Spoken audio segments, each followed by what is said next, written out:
Vicki Hughes, who is the technical lead and a board member at the Wood Recyclers Association. And of course, you are also the current Senior Vice President at the Chartered Institution of Waste Management, or as we know it, CIWM, having first joined the board in 2019. And then, of course, next year you will take over as President. Exciting. Very exciting. So you wear many hats, clearly. How are you finding the time to juggle all of your responsibilities? It is a juggle sometimes, but actually I find, because I really enjoy what I'm doing, that it's not hard and it's different. So when I'm working with the WRA, the Wood Recyclers Association, it's more of a technical involvement. It's more kind of what is, what does this permit mean, or how do we look at this plan or something. Whereas with CIWM as a trustee, it's very much around the governance and the structure and the strategy. And as part of the presidential team, it's really just been out there meeting lots and lots of new people. And that for me is the real joy of it. It's the learning new things all the time and being involved in lots of different things that I wouldn't normally be involved with. So it's great. I love it. And I love that variety. Last night was the CIWM annual gala dinner, which I was very lucky to attend. Is the team pleased with how it went? Yes, from what I understand, it was a great success. There was lots of people there, and again, a bit like this event, it's a chance to meet people that we haven't seen all year and to touch base, to catch up, to listen to lots of really interesting seminars. And the dinner is the culmination of that, really, where you kind of you can relax a little bit more, you have a little bit more time. So lots of people I haven't seen for a while, managed to have some really nice chats and conversations. And some people I haven't seen literally for maybe 10 years. So lovely, really lovely opportunity to meet people. Did you get out on the dance floor? I did. When I say got out, I was actually dragged out. But Okay. Well, I did get out, but good. it was fun. It was a nice night. So thank you. And this morning you've just hosted the Representing the 50% Women Leading Across Sustainability, which I think we all know as the Women in Waste Forum. Yeah.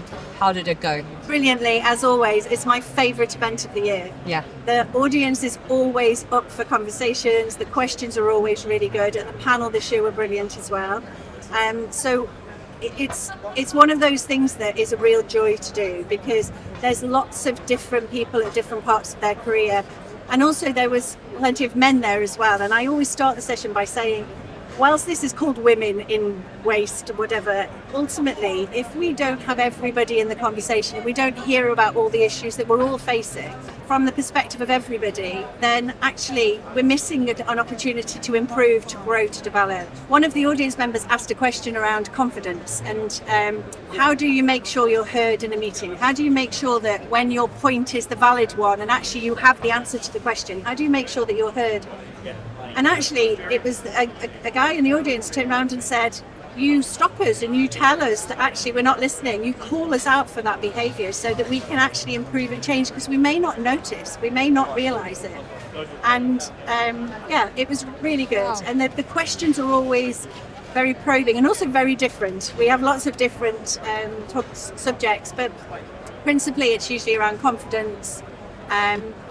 When you're applying for a job, why, for example, females see a job description and want to tick all the boxes, whereas men are quite happy if actually they only tick 50%. And how do we make that different? How do we change that? How do we embrace that difference and make it something that we can build on and improve on? And I think this is your fourth time chairing the panel? Yeah. I think actually fourth or fifth, I think it is now, but I've been going to them for a long time because I really think they're important. And do you think you've seen the industry change in that time? Yeah, definitely. Even the audience from last year to this year is different. There's a lot more younger people in the audience this year. And I think, as I say, the mix has changed, and it was very small when we first started doing it. There wasn't many people there, and it was a bit kind of almost like a novelty as to, and I think what they've realised is that we don't talk about, it's not a women or us kind of thing, and male bashing. It's very much about being inclusive. It's about making sure that we've got a space to ask the questions we want to ask. I talk a lot about mentoring, and I'm always saying that CIWM have the most amazing mentoring program. But mentoring in any form is brilliant, not only for the mentee, but actually also as a mentor. If you're mentoring, you're growing, you're developing, you're learning, and you're also sharing an experience with somebody else. So again, that helps you to learn more about yourself and your role. So I think that the mix of the audience has changed. As I say, more male, and also the mix of age has changed. So, and the questions reflect that. So yeah, it's always very dynamic, and we always get to the end, and we've always got more to say and more to do. But it's good. And there was standing room only today. Oh, good. So there was a call for us to be moved to a bigger stage. Let's make it happen. Yeah. Wow, that's fantastic to hear. And we interviewed Charlotte Davies yesterday, who is the CIWM Early Careers President.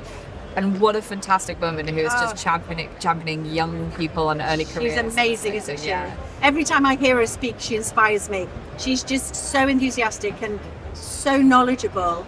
But that whole early career ambassador team is fantastic. I was saying Khadija was on the panel with me, and Khadija's from Bristol Waste, and not just her answers, but the way she answered and the confidence, and that whole team are incredible. The energy, and I say it to them often, but I genuinely believe they are the leaders of our sector. The future leaders of our sector are already there. Well, Khadija we think is super cool, and we're hoping to actually get her at our HR conference, which focuses on green skills in a few months. So she's amazing. I need to chat to her about that. Okay, well, moving away from women in waste and to your role and the CIWM, to your role at the Wood Recyclers Association. The wood industry is facing challenges relating to supply outweighing demand. Do you think the market situation looks like it'll change anytime soon? I really hope so. I've been in the wood sector for over 20 years, and I have to say this is probably the hardest year. Yeah.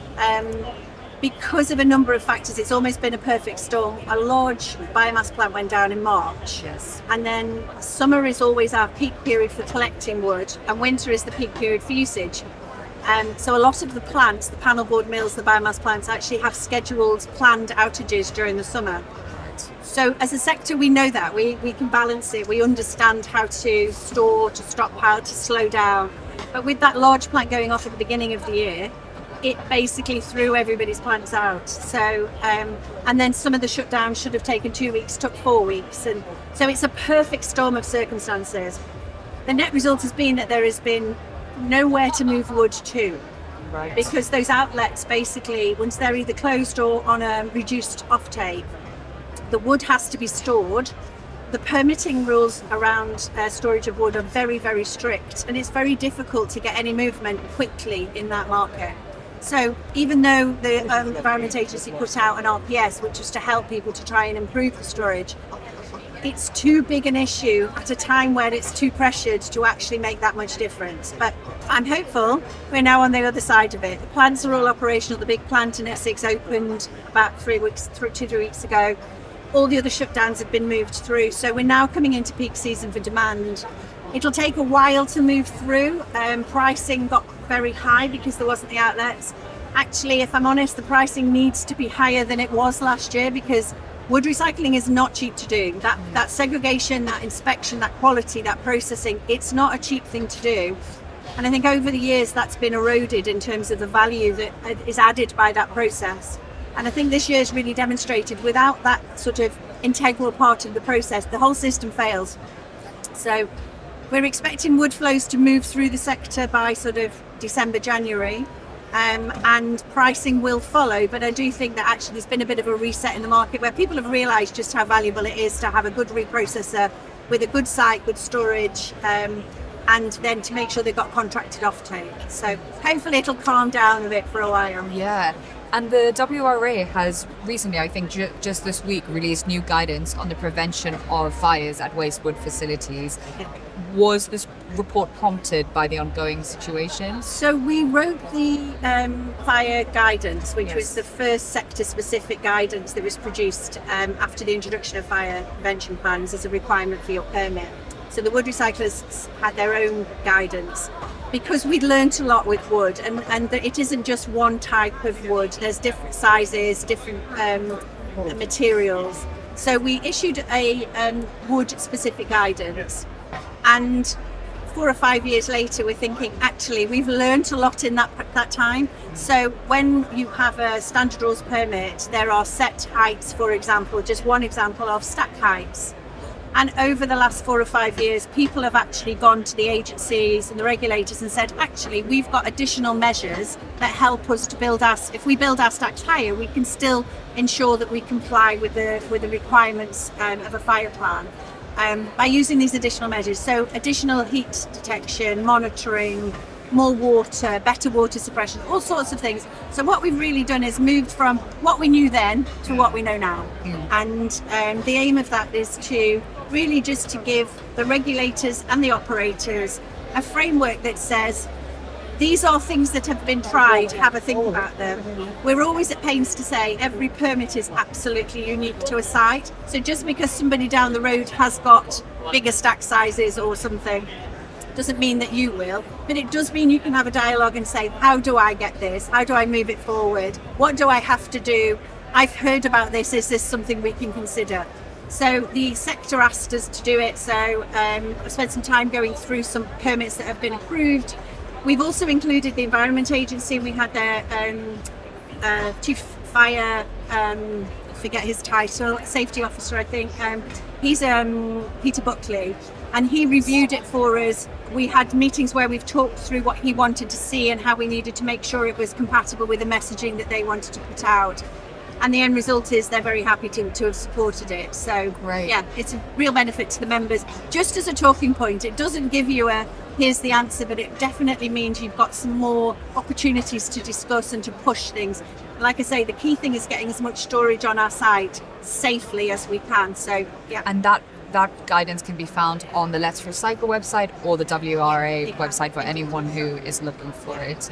And I think finally, going back to the CIWM, next summer you will of course take over as president. Yeah. We'll say goodbye to David Greenfield. Say hello. Hi there. We're just recording live now, don't worry. That's great. That was a little cameo from Mike Brown from the RDF Industry Group and Rooted Environmental, so we'll grab him later for a chat. That's great. That's the first time that's happened. That was it. Well, so we were saying that you will take over from David Greenfield as president of the CIWM next summer. Yeah. Can you give us a little sneak peek of what we can expect? I'm not sure I'm meant to, Okay. but I think for me, my journey with CIWM has always been as not just as a member of CIWM, but as a volunteer. I work on a lot of committees. I sit on the North East regional centres. And so for me, there's twofold. I would love more people to come into the sector. I think we need to make it more attractive. I think we need to change our language.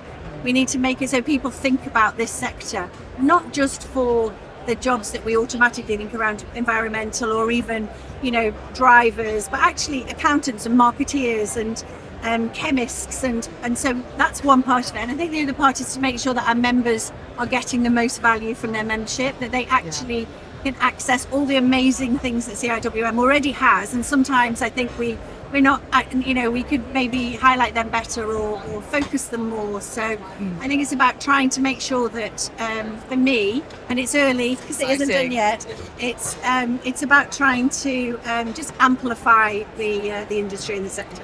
Fantastic. Well, I'm very excited. So thank you so much for being here today, Vicki. Thank you. Thanks for your time. Thank you.